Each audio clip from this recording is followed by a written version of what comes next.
Welcome to the Andre and Sully podcast. We are back. We are backity back. We missed you all so much. Yes, we definitely did. Today we're going to be talking about, Happy wife, happy life. is it true? Is it true that a happy wife makes for a happy life? And we're just going to be expounding upon what that is about, what we think about it, and how we think you should approach happy wife, happy life. Now, just to give some context, before we got married, I was not a happy wife. you were not, because you were not a wife. But I used to get people give me advice all the time, and all the advice that I got was a lot about keeping your wife happy. Say yes, honey.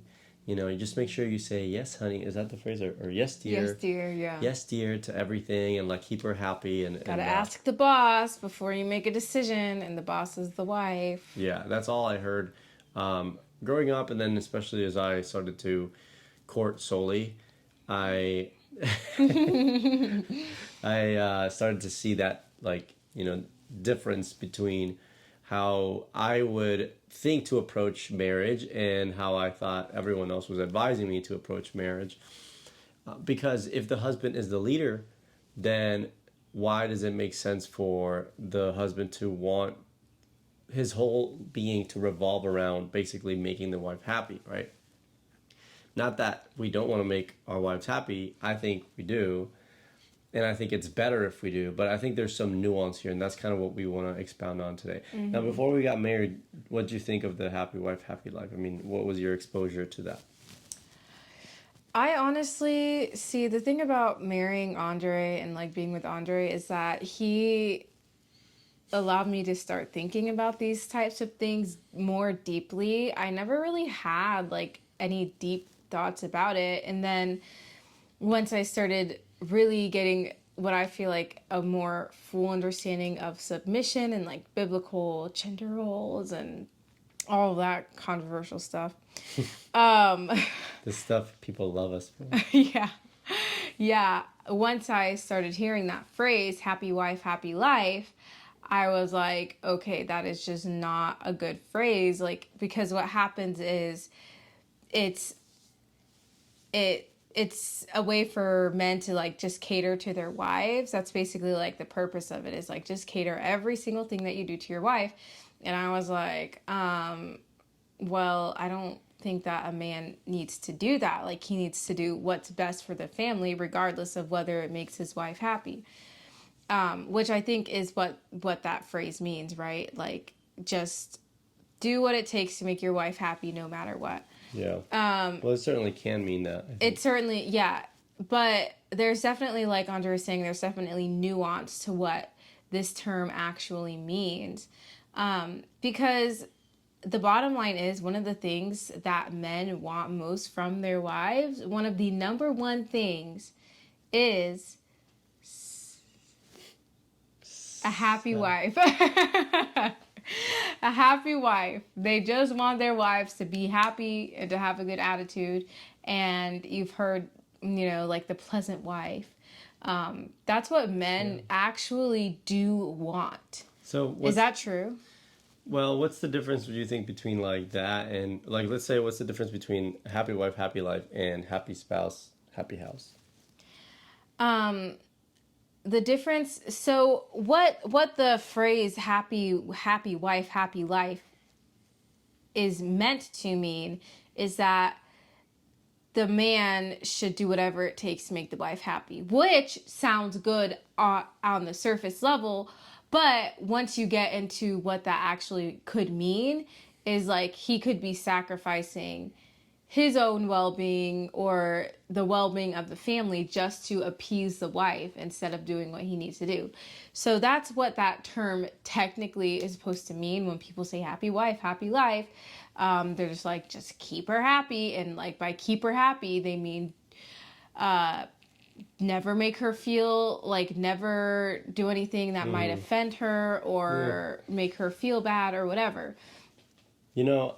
So what about happy spouse, happy house? Because for some reason I still don't quite jive with the phrase happy spouse, happy house. Because it's very egalitarian. Yes, exactly. It's very egalitarian, meaning that it's very like all things have to be equal. And if you guys don't know about what we think that most of the solutions shouldn't be about doing things equally across the board, and that we should just do everything equally. Like if Sully goes and like makes a pie, like tomorrow I gotta go make a pie too, because we have to be equal, right? If I go take out the trash, one bag of trash, Sully has to be right behind me, like picking out the other bag of trash. Like, we don't do that, and we don't recommend that just because we don't see that in the Bible. We see that we have distinct roles that sometimes overlap, but this egalitarian, like all things have to be equal approach to marriage, like happy spouse, happy house, there's some truth to it, right? Just like happy wife, happy life, there's some truth to it. But I think I like this phrase. I like just saying pleasant spouse, pleasant house. Okay.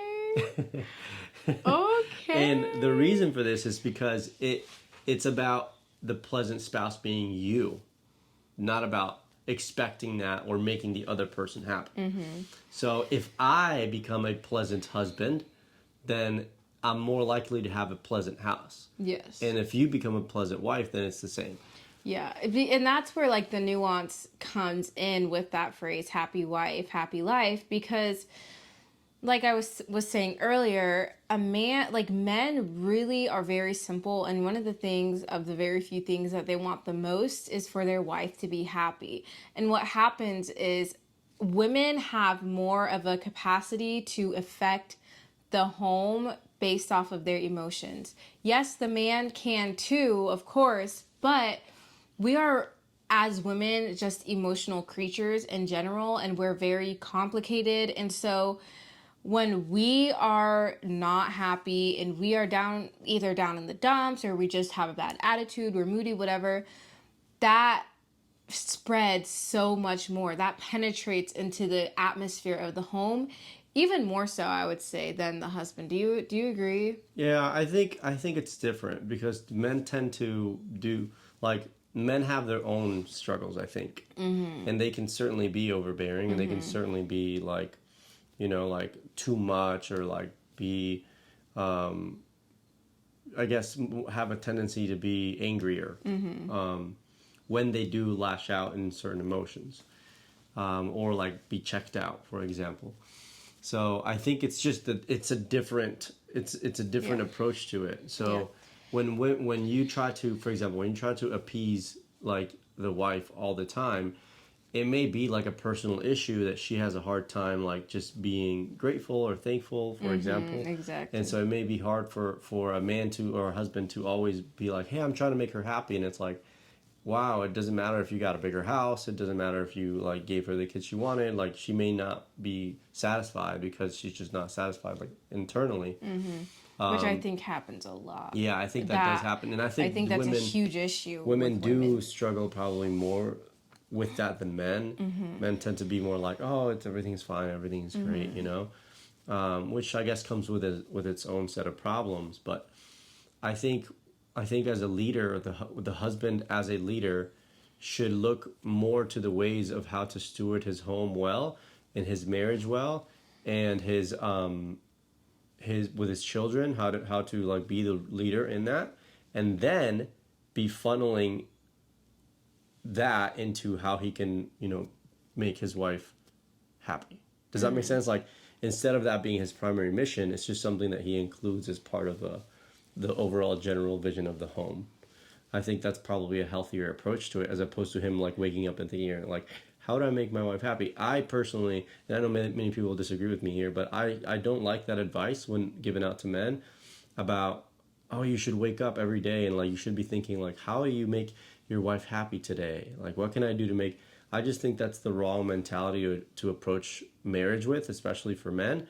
Well, particularly for men, because I think you should be, as a man, thinking about how am I going to lead the home. Now, I'm not saying not to ever think about like making your wife happy. And he makes me very happy. I feel like you do think about. Yes, of course. You do think about that like all the time. Like Andre is so considerate. So don't misunderstand what he's saying. Like, he's not saying don't be considerate of your wife. He's just saying don't make your entire every single thing that you do revolve around how am I going to make her happy today? How am I going to make her happy today? Yes, thank you. That because that's exactly what I mean, right? So it should be included as a part of like your leadership, but it should never become the primary reason. Now, for the women, and I know people will disagree with me here, but for the Right. women, I do think that women should occupy their mental space a little bit more about how can I make my husband happy and how can I Because please we're my his husband. helpmeet. We're the helpmeet. Exactly. Because I think it's a healthier dynamic that way when the wife is like, "Hey, how can I run my household in a way that like my pleases my husband and that fits within his vision, right, for the home as the leader."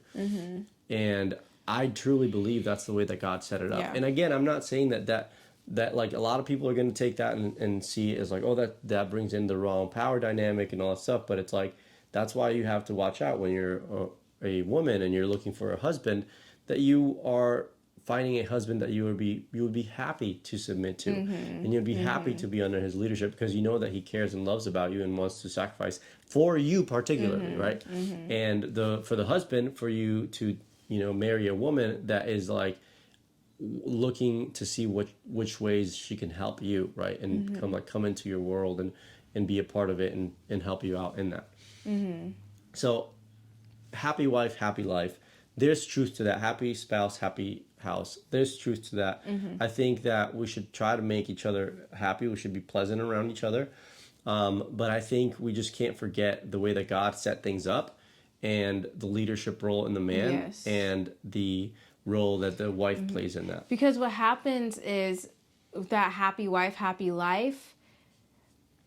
Men, when you talk about like men catering to the woman, it's like he becomes her helpmeet. He starts to submit to her just so that he can make her happy. And it's never about like what his vision is. It's always like, well, she doesn't want to move to this place, then, we're just not going to do it. And again, that's not to say that he's not going to consider her or think about what's in her best interest. For example, this is just a very random example, but if he's like, I know that God is calling us to move to this state or whatever, and for him to just be like, well, she's gonna throw a temper tantrum if I even suggest that, then that's kind of a random Yeah, so I'm going to make example. her happy. So in order to make her happy, I'm not going to do that with it, which is what God is calling me to Or do. Right? like she disrespects him in public, right? She publicly disrespects him. Maybe she, was yelling at him about what he ordered or the way he does something, right? And in order to not offend her further or make her mad, because he knows if he says, hey, you really disrespected me back there, don't do that again, she's gonna freak out, right? She's gonna throw a tantrum. So then the happy wife, happy life, people, my mentality is don't even bring that up just to keep her happy, just to keep her whatever. When really, as a man, what you should do is say, hey, you really disrespected me back there. I did not appreciate that. I don't want you to do that again. That's like what you do, even if you know it would offend her, because that you're setting the boundaries and the standards, and you're helping her to know like how she can respect you as the husband. So, and what do you think men do that get it wrong when it comes to like these dynamics in the marriage? Like where do you think men fail? I think men Okay, sorry, you're gonna say. from what I've heard, men So you've never experienced this. no, yeah, it's true. Men are not offering like the right solutions to their wives, if that makes sense. So like how do I say this? So like if their wife is really like struggling, is this making sense? Is this on topic? If their wife is like really struggling, maybe he just like sits in his room and plays video games or something like that. And his wife is like, I need your help, but he doesn't like offer anything to her. He just kind of is like, just Doesn't help. doesn't help, doesn't give her any advice or guidance, you know. Okay, yeah. Does that make sense? Yeah. Well, I was gonna is say. that on topic? I was gonna say there's probably two reasons why a wife will not be happy in a marriage with a husband, even though she's trying. And I think that's kind of what we're getting at here. Okay. And I think one of the ways in which men fail is by doing that, being passive, right? So it's like when it comes down to being a leader and saying, you know, in the right way, saying, hey, that was disrespectful. And I do not want you to talk to me like that anymore because I don't want you to disrespect me. I'm your husband, right? So like it may come a point that you have to say something like that, and men don't because they're too passive. On the other hand, I've also seen men that when they do take on the leadership role, they abuse that power, and then they allow the women to like do a whole lot of stuff that she shouldn't be doing.